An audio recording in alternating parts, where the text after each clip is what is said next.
Well, hello everybody. Welcome back to Living Life Dial Style. We got you another video we're working on today. Now this is a video that we made a video on this greenhouse once before. And we had put that wood up on two sides of it. And the wood just didn't work out. It was a little too late. It was not enough. And what we ended up coming up with is because now that the weather's getting ready to turn cold and freezing weather, we've got to get all our plants up.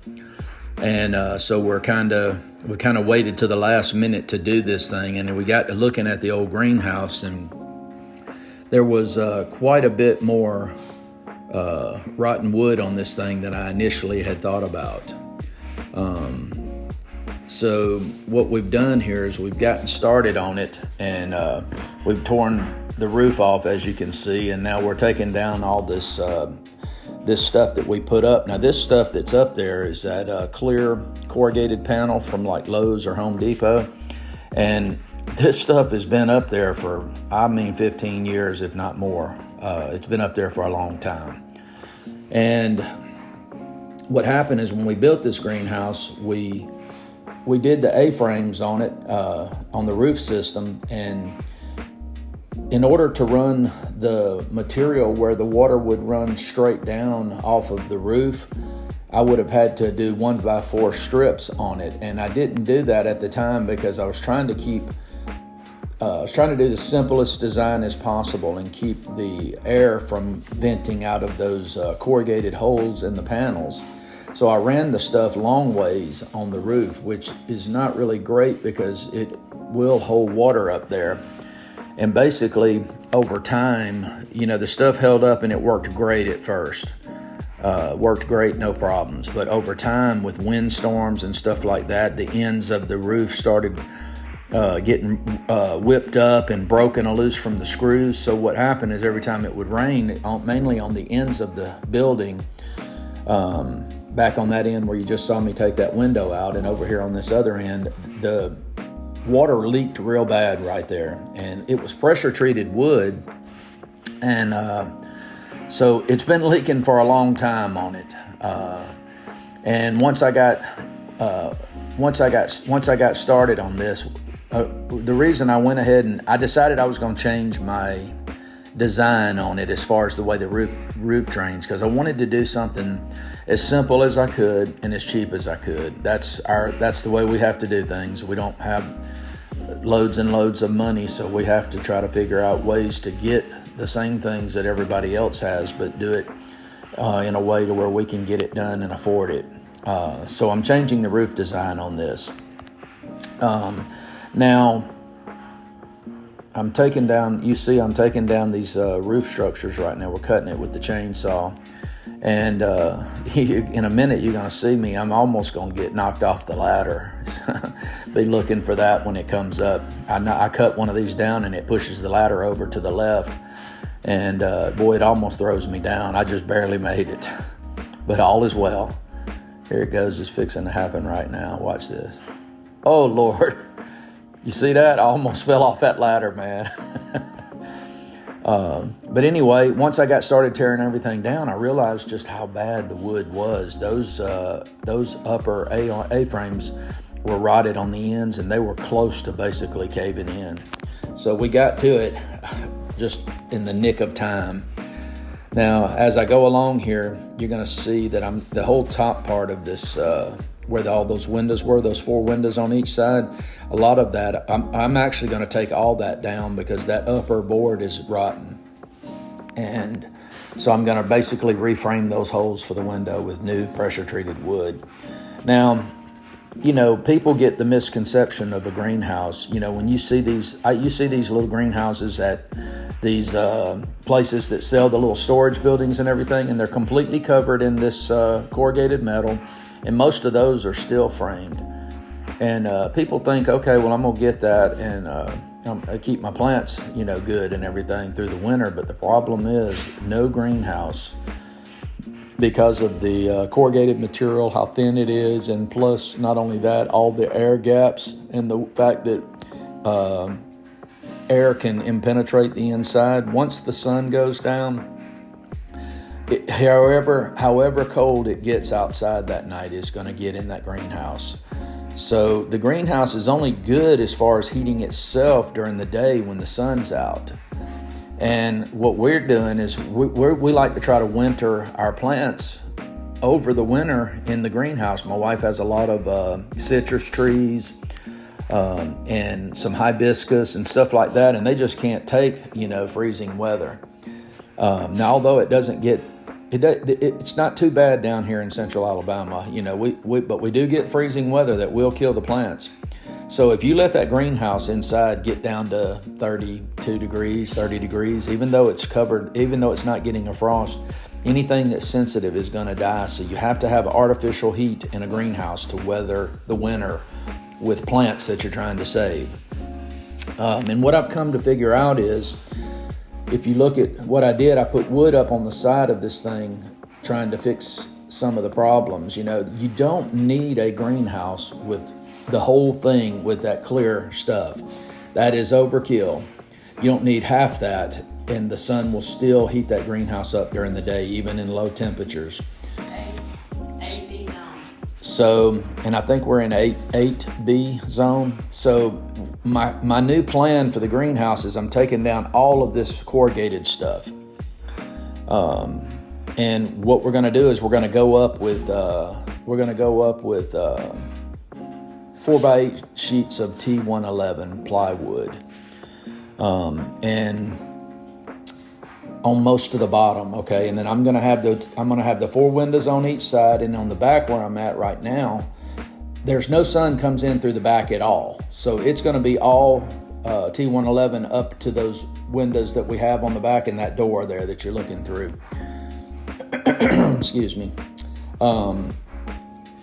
So the important thing is my goal on this greenhouse is to make it as tight as possible as far as air movement goes and infiltration from outside. And see, the plywood is going to be much better of an insulator than that clear plastic. The clear plastic gets cold on the outside and immediately it's the same temperature on the inside. So what you're seeing now is I'm changing the roof design. I'm not going with that gable roof design because I don't need all that extra attic space in here, that upper space. So what I'm doing is I'm going to basically do almost a flat roof, but I'm raising it up. It's going to be about a 1.5 on 12 pitch. I'm using 2x6 pressure treated boards, and I'm picking it up on the backside with these little short boards. And I'm framing this out, and everything's going to drain to the front of the greenhouse. Now, the reason I did that is because I wanted the front side of the greenhouse the roof to be lower than the back side because of the sun. The sun comes straight across during the summer, but in the winter, it's down closer to the tree line, and you'll see it'll show the sun will be able to get in there real good. Now, I bought these panels from eBay, these greenhouse panels. It's that clear plastic stuff, but it's almost like you see these yard signs, these white yard signs that have little corrugated holes in between them, and you stick them down on a little metal post. It's like that, but it's clear. And I got them in 2 foot by 4 foot 2 foot wide by 4 foot tall. I bought 12 of them for like $80. I bought these things like 6 months ago because I've been wanting to do this for a long time. But necessity is the mother of invention, so we've now waited until the last minute to try to do it. So what I'm ending up doing is I tried to figure out how I wanted to run those panels because I only had enough of those panels for the roof. I put 6 on each side of the greenhouse, and down the middle of this thing, I run a sheet of OSB, a 4x8 sheet of OSB, so that, it's actually going to work out better like this because it gets so hot in that greenhouse that, if you leave anything in there even close to warm weather, it's going to toast it, because it gets so hot in there. So this is going to help. You can see now I'm pulling the sheet of plywood up onto the roof, and we're running that right down the middle. And then what I'm going to do is when I put my 2x4 pieces up on either side of that, basically what I'll have is I'll have 4x12 on each side of that sheet of plywood of opening, of clear panel to allow sun in. And then on the plywood side, I'm gonna put a sheet of, I'm gonna put metal roofing on the plywood side. And then I'll show you later on how I seal up the panels. You can see right here, see we're laying that first sheet of plywood. Now I framed everything on 2-foot centers so that, you know, the plywood would be half and half on each side of that the 2x6.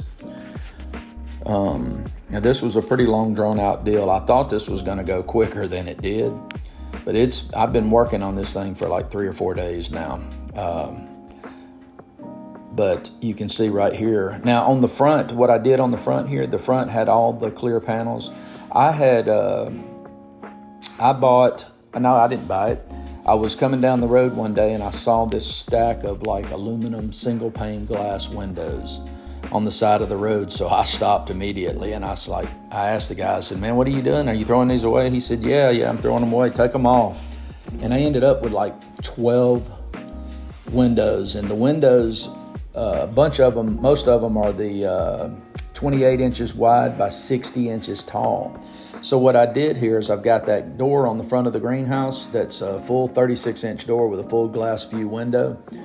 And I framed out on either side of this for those two 28-inch by 60 windows. So it still gives me the majority of light coming through, or heat, radiant heat that's going to come through the front of this thing. Now, if you look at me down there, I've got that tidy cat thing open and I'm brushing on the bottom of those boards. The bottom of the boards, they're in decent shape. They're still fairly solid and no problems with them and all. But what happens is ants like to build nests next to this thing, and the grass wants to grow in and everything. So what I've done is every time I've taken something off around the bottom of this, that is used motor oil. And what I'm doing is I'm saturating the bottom boards with used motor oil as a deterrent from ants and possibly even the grass. But I'm going to go a step further on this. I'm going to get my mini excavator after everything's said and done. And when I built this thing, the front of the greenhouse where I'm kneeled down now is the highest part, and to keep it level I had to cut into the ground a little bit as you go towards the back.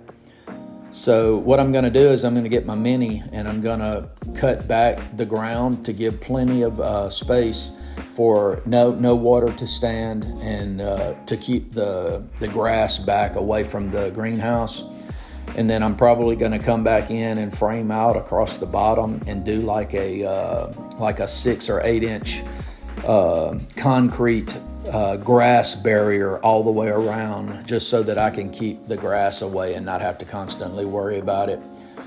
Now, initially when we built this greenhouse, we put the gravel rock inside of it. Man, bad idea.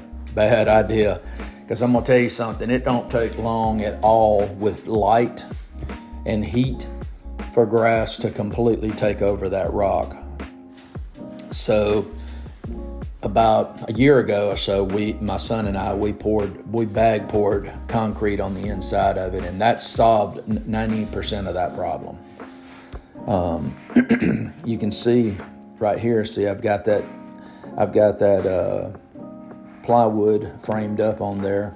And on the left side right here, you can see I'm gonna need another 14-inch piece to go all the way up to where the 4 windows are. And then up at the very top, I'm gonna need a little piece to go along that top to close that in. And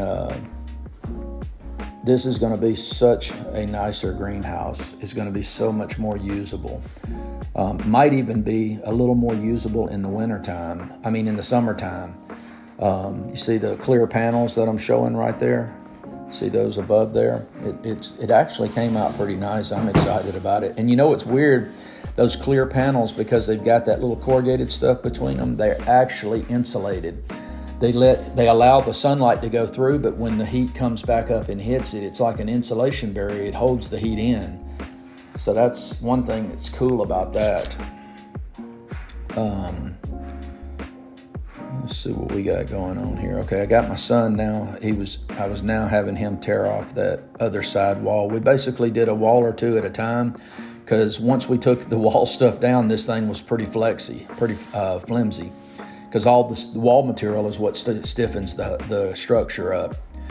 Now you can see I've got electricity in here. And what I did initially, this is what we initially did to heat the greenhouse. I bought an electric, basically a electric strip heat box from Granger, and it was a red square box. It had a fan in it, and it had a big strip in it, and it took 230 volts, 240 volts to run it. And that's what I did. I ran a 230 plug in there, but man, the electricity usage is unbelievable. So I was like, I used that for a year or two, but man, the electricity has gotten so expensive now. They went up on it so much that it's not even feasible to use that. So that's where I came up with the Torpedo, I want to say diesel fuel. You can use diesel fuel in it. I bought one of these big Torpedo heaters from Tractor Supply, and which they're fairly expensive, but I got a pretty good deal on the one I got. But the heater's got a digital thermometer, and you can basically set it on whatever you want it on. Say if I want it to stay 55 degrees in there, I set it at 55, and it automatically cuts on and cuts off. And here's the thing, that the room is so small, it cuts on for like 10 to 15 seconds, and then it cuts off. So last year, with the clear stuff and all the gaps and holes that we had in it, it would cut on probably every 15 minutes. Run for about 10 or 15 seconds and then cut off. You could hear it in the bedroom in our house. And it did the job. It did the job, no problem. But I did end up using a good bit of diesel fuel, because I had to, in the freezing cold weather. See, the only time I had to run it was when it was going to be down, in the 30s. If it was in the 40s or 50s, no big deal. You don't even have to run it. But even with that, I still used a good bit. But even using the diesel fuel, it was still way cheaper than the electric bill, because I was paying as I go. And I didn't get that surprise shock at the end of the month. But so that worked out good. But what my hope is with this room, I'm making this room as tight as I can. I'm trying to seal up everything. I'm hoping that the heater will run for 15 seconds or so, and then go for 30 minutes to an hour without running again. And it's looking like that's going to be the case. And that's what we're hoping for. And I think it's going to work out. Now, I did have to do quite a bit of framing on this. I had to add stuff because I had some rotten wood in here.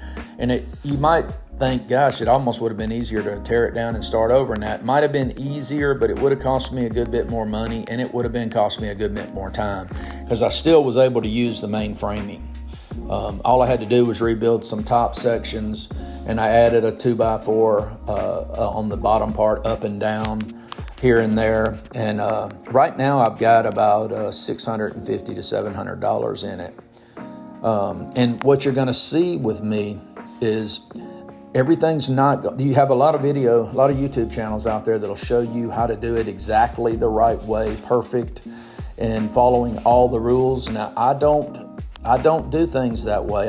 This is for myself. If I'm doing it for somebody else, I will do that, but they're paying for me to do it that way, okay?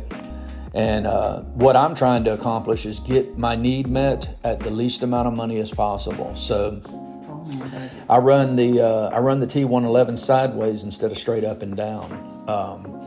Now, really, it's not a big deal to do that, but the only drawback to that is if you look at the lines on the T111, they're running horizontally instead of vertically.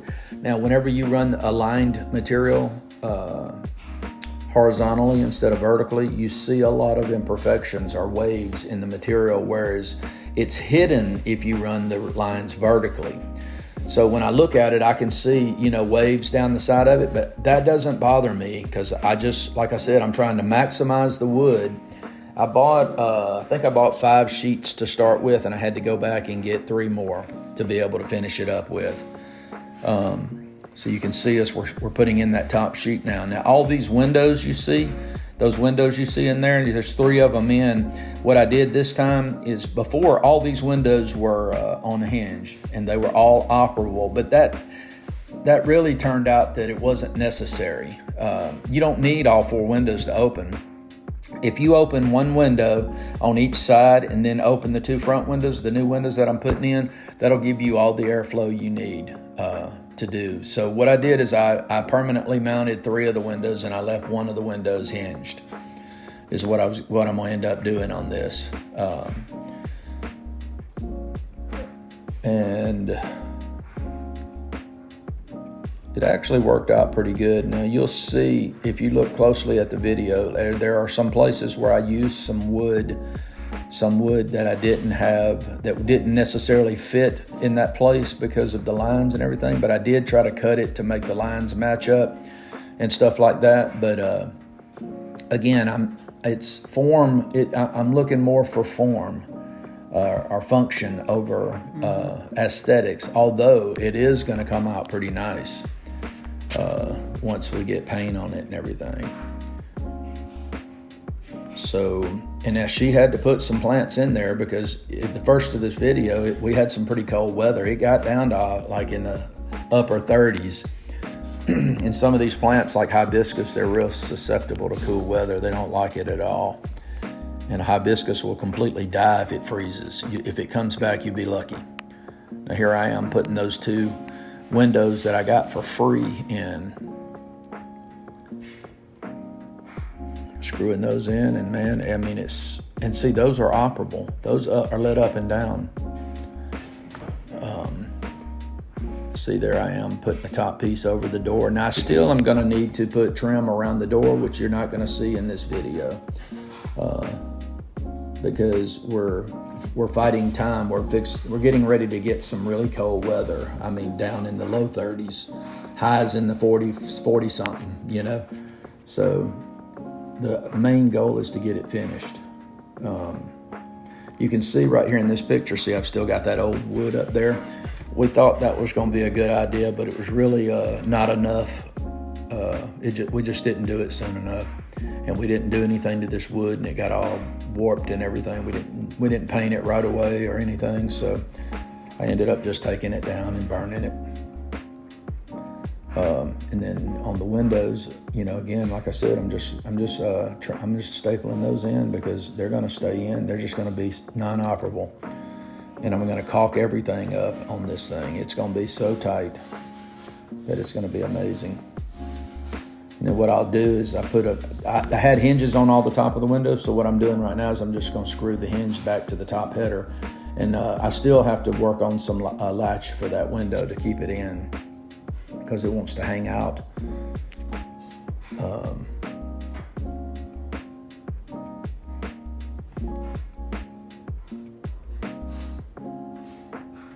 But a greenhouse is a wonderful thing to have if you can get it to work right. Now see, here we are, we're painting. Now what I'm using on this is I bought a gallon or 2 of paint from one of these bargain places where they get a lot of closeout stuff. And I only had a half a gallon. So I'm trying to see if I was going to have enough, and I ended up running out, and I had to go take the lid with the paint on it and go and get another gallon of paint, and I'm barely going to make it with the other gallon. But they matched it up good, and I had to put a second coat over everything anyway. That's what I'm doing right now. I'm putting that second coat on because it didn't cover the wood. The wood soaked it right up, and the new paint I got is a paint and primer mixed in one. So we went with this gray color because everything on our house, and all our buildings are turning gray. But I tell you, man, the spray painter, that spray gun, oh my goodness, y'all. That is the way to go. Painting with a roller, that is no good. This thing is so nice. And mine works every time because I spend 30 minutes when I get finished cleaning everything up. I take it completely apart and clean everything. A lot of people just kind of spray water through it and, then just kind of let it go. Now, what I did now, I want to tell you on this, at the top up there, you see, it looks like it's boxed in. What I did on that is I had access to a metal brake, and I had a roll of the trim coil, 24-inch roll of trim coil that I'd had for a long time. It's probably a $65 roll of trim coil that now is like $150. And so I ended up just doing the metal on the top up there to close in those two ends, and then just to flash the side off and close that, to cover that 2x up there. And just basically using what I had. You can use wood to do that, you know, I didn't have to do that, but I just didn't want to spend the money on the wood. I already had the metal. So I was able to, you know, use a brake for free and no problems. Got it all done. And plus it looks nice, and it's, you know, closing it in, trimming it off. Now what I did is I'm going to show you, I think somewhere in the video here, I'm going to show you what I did on the roof when I go up to put the metal on, how I sealed off those plastic pieces. Now here's my wife. She's painting a little bit. She wanted to paint some, so I let her paint.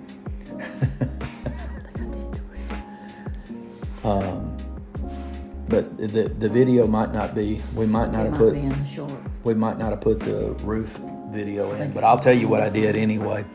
On those panels, being as though they were 2x4, see, I laid them 4 foot long to go from the plywood out to the end here, and I just stacked them right next to each other. So what I did is on an aluminum, if you do they make these insulated roof panels that are aluminum, and you can make like a patio out of them, and they use this 4-inch wide tape. It's called peel and seal, to seal those things. And that's basically what I did on all the seams on that, the plastic stuff up there. I put the peel and seal on, and it's wonderful, man. It'll last 10 or 15, 20 years. So that's what I did up top to seal all that. It actually looks nice, and the way I did it, you really almost can't even see it, because I had to put 2x4 sideways on each seam of the plastic on the roof, so that we could nail it down and it would have something solid.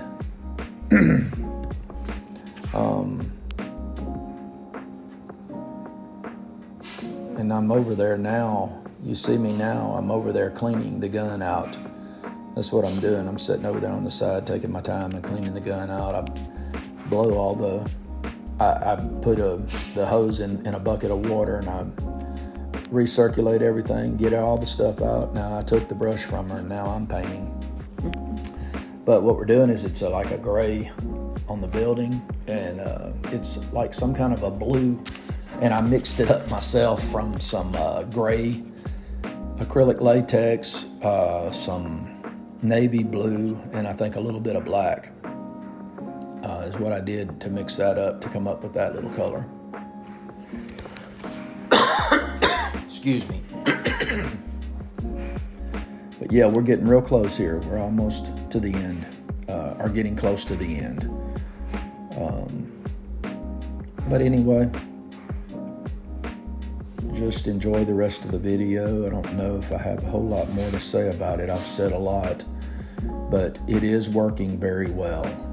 During the day, it gets well heated inside, and it's accomplished what I wanted to do. It's my heater's not running as much, so I'm hoping I might be able to get 4 days to a week out of a tank of gas now in the propane, not propane. I don't know why I want to say propane, the diesel fuel, to heat it. It's one of those job site heaters, one of those round job site heaters that people use, but we're getting it all painted up. We're trying to at least give y'all something somewhat finished looking, because we usually start a project and we don't end up. See, if you look at the top right there, you can see the metal roof hanging over right there. Now you don't see the other stuff hanging over because it's peel and sealed along that top edge where it is, and that's a flashing that I put up there. And I wished I could paint that fast in real life, because that is, I don't mind painting, but what I hate about painting is the time it takes. It takes so much time. And I gotta have it done now. Right now, I want it done. And I guess could be a detriment of mine, but I just like to accomplish things. But anyway, guys, I just appreciate y'all watching this video. If you can, give us a like and give us a old thumbs up. Don't cost you anything. Subscribe to the channel if you like the content.